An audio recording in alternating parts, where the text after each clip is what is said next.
புதுச்சேரி மக்கள் நலவாழ்வு மையம் சார்பில் குவைத்தில் 6வது ஆண்டாக மாபெரும் இரத்த தான முகாம் நடைபெற்றது. புதுச்சேரி மக்கள் நல்வாழ்வு மையம் குவைத் ஏற்பாட்டில் 6வது ஆண்டாக மாபெரும் இரத்த தான முகாம் நடைபெற்றது. நிகழ்ச்சிக்கு நிறுவனர் மௌலவி முகமது அலி ராஷாதி, முதன்மை ஆலோசகர் சிராஜுதீன், தலைவர் நாசர் அலி, துணைத் தலைவர் சாதிக் பாஷா, செயலாளர் பாஷா ஷரீப், பொருளாளர் மணிகண்டன், ஒருங்கிணைப்பாளர் முபாரக் அலி, கௌரவ தலைவர் இப்ராஹிம் ஜான், துணை பொருளாளர் முகமது ஆரிஃப், துணை செயலாளர் அப்துல் மாலிக், கௌரவ தலைவர் சையத் சாதிக், மக்கள் தொடர்பாளர் அப்துல் சமத் உட்பட பலர் கலந்து கொண்டு விழாவினை சிறப்பித்தனர். அதில் முக்கியமாக பங்கு வகித்த நம்முடைய நிர்வாகிகள், மேலும் யூடியூபர்கள், பிறகு அரசியல் தலைவர்கள் அனைவரும் பிரபலத்தை கொடுத்து எங்களை இந்த அளவுக்கு புகழுடைய உச்சத்தையும் இரத்த தானம் கொடுப்பதற்குண்டான மகிமையும் தெரிவித்து இரத்த தான முகாமிற்கு 60 நபர்களை கொண்டு வந்து சேர்த்தீர்கள். வாழ்த்துக்கள், நன்றி. அதோடு மட்டுமல்லாமல் அதற்காக வேண்டி உதவி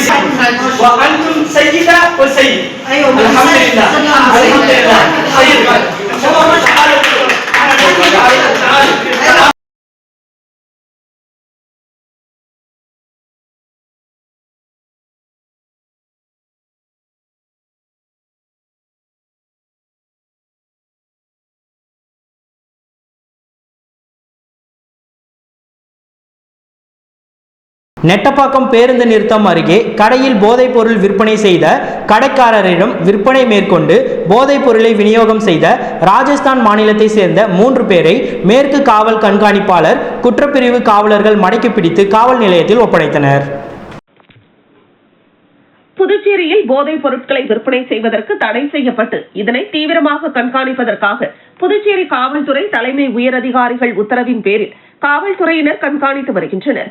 மேலும் சட்டவிரோதமாக விற்பனை செய்யும் கடைக்காரர்கள், விற்பனையாளர்கள் மீது வழக்கு பதிவு செய்து நடவடிக்கை மேற்கொண்டு வருகின்றனர். மேலும் நெட்டப்பாக்கம் பேருந்து நிறுத்தம் அருகே ஒரு கடையில் போதைப் பொருள் விற்பனை செய்வதாக காவல் கண்காணிப்பாளர் குற்றப்பிரிவு காவல்துறையினருக்கு ரகசிய தகவல் கிடைத்ததன் அடிப்படையில் சம்பந்தப்பட்ட கடைக்காரரிடம் தீவிர விசாரணை மேற்கொண்டு கடையில் இருந்த போதைப் பொருட்களை பறிமுதல் செய்ததை தொடர்ந்து போதைப் பொருட்கள் எப்படி வந்தது என்று பல்வேறு கோணங்களில் விசாரணையில் ஈடுபட்டனர். தொடர்ந்து கடைக்காரரிடம் தகவல் சேகரித்த காவல் கண்காணிப்பாளர், குற்றப்பிரிவு காவலர்கள் ராஜரத்னம், ரங்கராஜ், பிரபு ஆகியோர் தீவிர ரோந்து பணியில் ஈடுபட்டனர். அப்பொழுது நெட்டப்பாக்கம் அருகே சந்தேகத்திற்கு இடமளிக்கும் வகையில் காரில் பயணித்த 3 பேரை விசாரிப்பதற்காக காரை துரத்தி சென்றனர். இதனால் பதற்றமடைந்த போதைப் பொருட்களுடன் காரில் பயணித்த வட மாநிலத்தை சேர்ந்த 21 வயதான மெசாரம், 25 வயதான ஹர்சன் குமார், 26 வயதான கெனாராம் ஆகியோர் தப்பி செல்வதற்கு முயன்றபோது குற்றப்பிரிவு காவலர்கள் மடக்கி பிடித்தனர். பின்னர் காவல் நிலையம் அழைத்து வந்து விசாரணை மேற்கொண்டதில் கடந்த 4 மாத காலமாக தமிழக பகுதிகளில் பல்வேறு இடங்களில் போதைப் பொருட்களை விற்பனை செய்ததாகவும், புதுச்சேரியில் முதன்முறையாக வந்து போதைப் பொருட்களை விற்பனை செய்வதற்கு முயன்றதாகவும் தெரிவித்தனர். இதனையடுத்து முதுநிலை காவல் கண்காணிப்பாளர் கலைவாணன் அறிவுறுத்தலின்படி மேற்கு காவல் கண்காணிப்பாளர் சுப்பிரமணியன் உத்தரவின் அடிப்படையில் நெட்டப்பாக்கம் பொறுப்பு ஆய்வாளர் ராஜகுமார் மேற்பார்வையில் உதவி ஆய்வாளர் வீரபுத்திரன் போதைப் பொருட்கள் விற்பனையில் ஈடுபட்ட 3 பேர் மீதும் வழக்கு பதிவு செய்து அவர்களிடம் இருந்த சுமார் 2 லட்சம் ரூபாய் மதிப்பிலான போதைப் பொருட்கள், சுமார் 4 லட்சம் ரூபாய் மதிப்பிலான கார் ஆகியவற்றை பறிமுதல் செய்து நீதிபதி முன்னிலையில் ஆஜர்படுத்தி காலாப்பட்டு மத்திய சிறையில் அடைத்தனர்.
வில்லியனூரில் பிரசித்தி பெற்ற ஸ்ரீபெருந்தேவி தாயார் சமேத தென்கலை ஸ்ரீ வரதராஜ பெருமாள் தேவஸ்தானத்தில் ஸ்ரீ வைகுண்ட ஏகாதசியை முன்னிட்டு பகல் 10 உற்சவத்தின் 8வது நாளில் வில்லியனூர் காவல் நிலையத்தின் சார்பில் உற்சவ நிகழ்ச்சி சிறப்பாக நடைபெற்றது. புதுச்சேரி மாநிலம் வில்லியனூரில் அமைந்துள்ள பிரசித்தி பெற்ற ஸ்ரீ பெருந்தேவி தாயார் சமேத தென்கலை ஸ்ரீ வரதராஜ பெருமாள் தேவஸ்தானத்தில் ஸ்ரீ வைகுண்ட ஏகாதசியை முன்னிட்டு தொடர்ந்து 10 நாட்கள் நடைபெறுகின்ற பகல் 10 உற்சவத்தில் 8வது நாளில் உற்சவதாரர்களான வில்லியனூர் காவல் நிலையத்தின் சார்பில் ஸ்ரீ வரதராஜ பெருமாளுக்கு சிறப்பு அபிஷேக ஆராதனை செய்து பூக்களால் அலங்கரித்து தேவஸ்தானத்தை சுற்றி உலா வந்து பக்தர்களுக்கு காட்சியளித்தார்.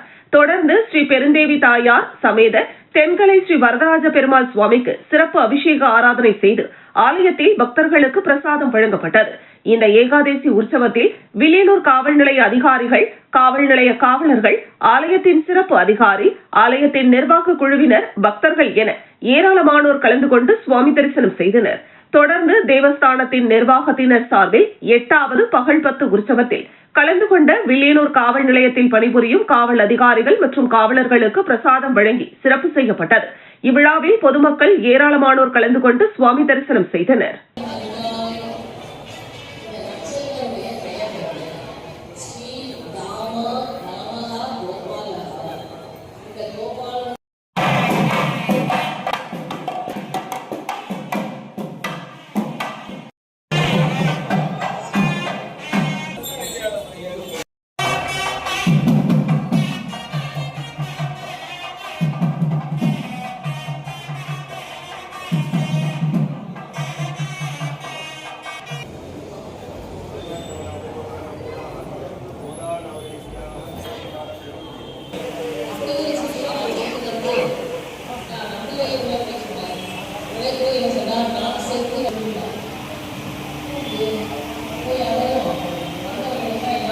ரீல்ஸ் எடுக்க முயன்று பாறை இடுக்கில் சிக்கிய பெண். புதுச்சேரி கடற்கரையில் பரபரப்பு. சுமார் 1 மணி நேரம் பிறகு மீட்டெடுத்த தீயணைப்பு துறையினர். விடுமுறை தினத்தை முன்னிட்டு புதுச்சேரியில் ஒரே நாளில் சுமார் 1 லட்சத்திற்கும் அதிகமான சுற்றுலா பயணிகள் குவிந்ததால் நகரமே மக்கள் கூட்டத்தால் திணறியது. புதுச்சேரி நகரம் முழுவதும் சுற்றுலா பயணிகளின் வருகை அதிகரித்துள்ளதால் தங்கும் விடுதிகள் அனைத்தும் நிரம்பி வழிந்தன. இதனால் அறைகள் கிடைக்காமல் சுற்றுலா பயணிகள் கடற்கரை ஓரங்களிலும் கிடைத்த இடங்களிலும் படுத்து ஓய்வெடுக்கும் நிலை ஏற்பட்டுள்ளது. சுற்றுலா பயணிகளின் வருகை ஒருபுறம் மகிழ்ச்சி அளித்தாலும் நகரில் அடிப்படை வசதிகள் மற்றும் பாதுகாப்பு ஏற்பாடுகள் போதுமானதாக இல்லை என்ற குற்றச்சாட்டு எழுந்துள்ளது. போக்குவரத்து நெரிசலை கட்டுப்படுத்த முடியாமல் காவல்துறையினரும் திணறி வருகின்றனர். இந்த நிலையில் புதுச்சேரி பாண்டி மெரினா கடற்கரைக்கு சுற்றுலா வந்த சென்னை பேராசிரியை வைஷ்ணவி என்பவர் எதிர்பாராத விதமாக கடற்கரை மணல் பரப்பில் உள்ள பாறை இடுக்கில் தவறி விழுந்து சிக்கிக் கொண்டார். தகவல் அறிந்து வந்த தீயணைப்பு வீரர்கள் மற்றும் காவல்துறையினர் அவரை மீட்க நீண்ட நேரமாக போராடினர். எனினும் பாறை இடுக்கில் சிக்கியிருந்த அவரை எளிதில் மீட்க முடியாத சூழல் ஏற்பட்டது. ராட்சத கிரேன் வரவழைக்கப்பட்டு அதன் உதவியுடன் அந்த பெண் பேராசிரியை சுமார் 1 மணி நேரத்திற்கு பிறகு தீயணைப்பு வீரர்கள் மற்றும் காவல்துறையினர் அப்பகுதி மீனவர்களுடன் இணைந்து மீட்டெடுத்தனர். தொடர்ந்து தற்பொழுது அவர் அரசு பொது மருத்துவமனைக்கு சிகிச்சைக்காக அனுப்பி வைக்கப்பட்டுள்ளார்.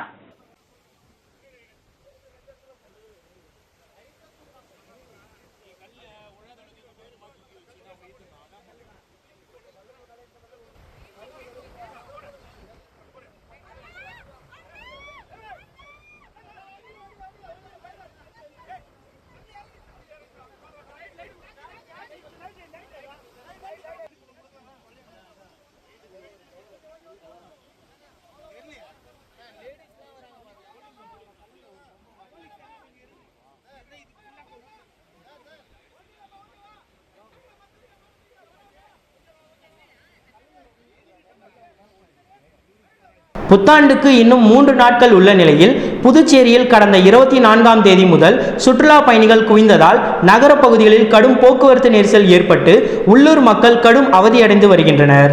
சுற்றுலா தளத்தில் புதுச்சேரி மாநிலம் சிறந்து விளங்குகிறது. இதனால் வார விடுமுறை நாட்கள், பண்டிகை நாட்களில் புதுச்சேரி மாநிலம் சுற்றுலா பயணிகளால் நிரம்பி வழிகிறது. இதில் புத்தாண்டு கொண்டாட்டத்திற்கு புதுச்சேரி மாநிலம் சிறந்த இடமாக திகழ்கிறது. இதனால் கிறிஸ்துமஸ் முதலே சுற்றுலா பயணிகள் புதுச்சேரியில் குவிந்துள்ளனர். மேலும் அடுத்த ஆண்டு 6ஆம் தேதி வரை அனைத்து தங்கும் விடுதிகள், ஹோட்டல்கள் அனைத்தும் நிரம்பிவிட்டன. இந்த நிலையில் புதுச்சேரியை சுற்றி பார்க்க கார்கள், சுற்றுலா வாகனத்தை எடுத்துக்கொண்டு சுற்றுலா பயணிகள் கிளம்பினர். இதனால் புதுச்சேரி நகரப்பகுதி மற்றும் சுற்றுலா தலங்களில் மக்கள் குவிந்த வண்ணம் உள்ளனர். இதனால் நகரின் பல்வேறு பகுதிகளில் போக்குவரத்து நெரிசல் ஏற்பட்டு வருகிறது. குறிப்பாக நேற்று காலை முதல் இரவு வரை ராஜீவ்காந்தி சதுக்கம், இந்திரா காந்தி சதுக்கம், மரப்பாலம் சந்திப்பு, சுப்பையா சிலை, அண்ணா சாலை, காமராஜர் சாலை, கிழக்கு கடற்கரை சாலை உள்ளிட்ட பல்வேறு முக்கிய சாலையில் சுற்றுலா பயணிகளின் வாகனங்களால் கடுமையான போக்குவரத்து நெரிசல் ஏற்பட்டது. மேலும் இந்திரா காந்தி சதுக்கத்தில் இருந்து ராஜீவ்காந்தி சதுக்கத்திற்கு வாகனங்கள் ஆமை வேகத்தில் நகர்ந்து சென்றன. இதில் பல்வேறு சாலைகளில் இருபுறமும் வாகனங்கள் நிறுத்தப்பட்டிருந்ததால் போக்குவரத்து நெரிசல் ஏற்பட்டது. காவல்துறையினர் முக்கியமான சந்திப்புகளில் பணியில் இருந்தும் போக்குவரத்து நெரிசலை சரி செய்ய முடியாமல் திண்டாடினர்.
கிருமாம்பாக்கம் அருகே கடற்கரை பகுதியில் ஆலிவ் ரெட்லி ஆமை இறந்த நிலையில் கரை ஒதுங்கியது. ஆழ்கடல் பகுதியில் வசிக்கும் ஆலிவ் ரெட்லி ஆமைகள் அழிந்து வரும் உயிரினங்களின் பட்டியலில் உள்ளது. இந்த ஆமைகள் முட்டையிடுவதற்காக நவம்பர் முதல் ஏப்ரல் வரையிலான காலகட்டத்தில் கடற்கரைக்கு வரும். அவ்வாறு வரும் ஆமைகள் துரதிருஷ்டவசமாக கப்பல், மீன்பிடி படகு மற்றும் வலையில் சிக்கி காயமடைந்து இறந்துவிடும் சம்பவம் நடந்து வருகிறது. தற்பொழுது புதுச்சேரி கடற்கரை பகுதியில் ஆமைகள் முட்டையிடுவதற்காக வர துவங்கியுள்ளன. இந்த நிலையில் கிருமாம்பாக்கம் அருகே உள்ள மூர்த்தி புதுக்குப்பம் கடற்கரை பகுதியில் சுமார் 25 கிலோ எடை கொண்ட ஆலிவ் ரெட்லி ஆமை இறந்த நிலையில் கரை ஒதுங்கி கிடந்தது. அப்பகுதி மீனவர்கள் இதுகுறித்து மீன்வளம் மற்றும் வனத்துறைக்கு தகவல் தெரிவித்துள்ளனர்.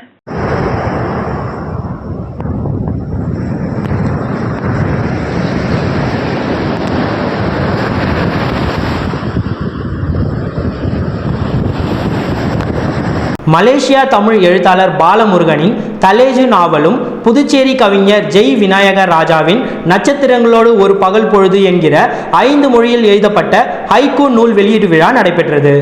மலேசிய தமிழ் எழுத்தாளர் பாலமுருகனின் தலேஜு நாவலும் புதுச்சேரி கவிஞர் ஜெய் விநாயக ராஜாவின் நட்சத்திரங்களோடு ஒரு பகல் பொழுது என்கிற 5 மொழியில் எழுதப்பட்ட ஹைக்கூ நூலும் புதுச்சேரி உருளையன்பேட்டை காவல் நிலையம் அருகில் உள்ள தோழமை கூடல் அலுவலகத்தில் நடைபெற்றது.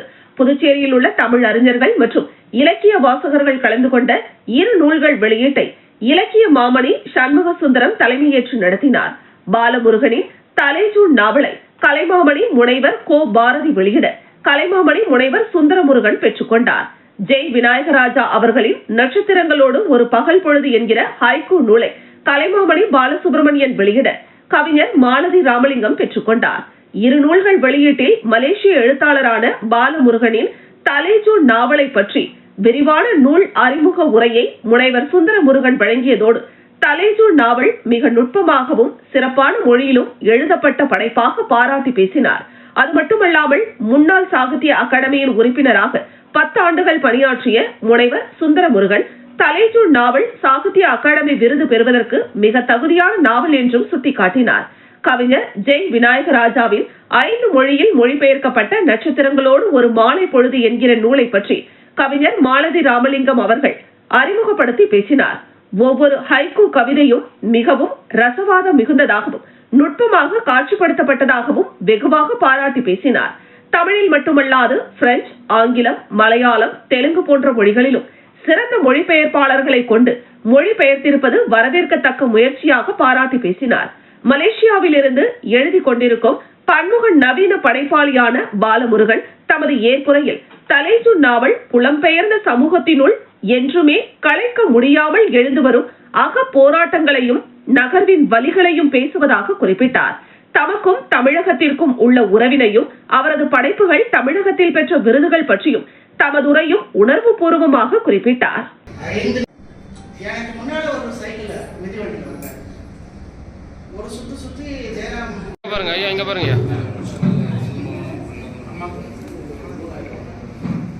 உங்க கரவொலி எழுப்பலாம் பேசி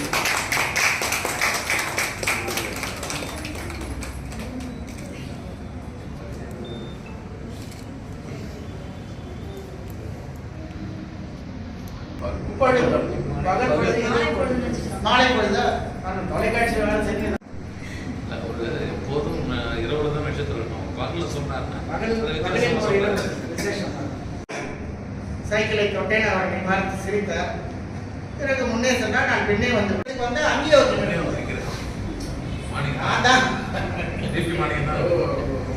நான் தான் வேகமா போறேன். அவர் என்னோட பாண்டி மெரினாவில் நடைபெற்ற ஃபேர்வெல் ஃபெஸ்டிவல் 2025 நிகழ்ச்சியில் ஃபேஷன் ஷோ மிக சிறப்பாக நடைபெற்றது. பாண்டி மெரினாவில் நடைபெற்ற ஃபேர்வெல் ஃபெஸ்டிவல் 2025 நிகழ்வில் ஃபேஷன் ஷோ மிக சிறப்பாக நடைபெற்றது. இந்த நிகழ்ச்சியில் ஆண், பெண் மாடல்கள் மற்றும் குழந்தைகள் பலர் பங்கேற்று வண்ண வண்ண ஆடைகளில் ஒய்யாரமாக மேடையில் நடைபோட்டு அனைவரையும் கவர்ந்தனர். இந்த ஆடை அலங்கார நிகழ்ச்சியை காண சுற்றுலா பயணிகள் மற்றும் பொதுமக்கள் பெருமளவில் திரண்டனர். அனைவரும் ரசித்து மகிழும் வகையில் நிகழ்ச்சி மிக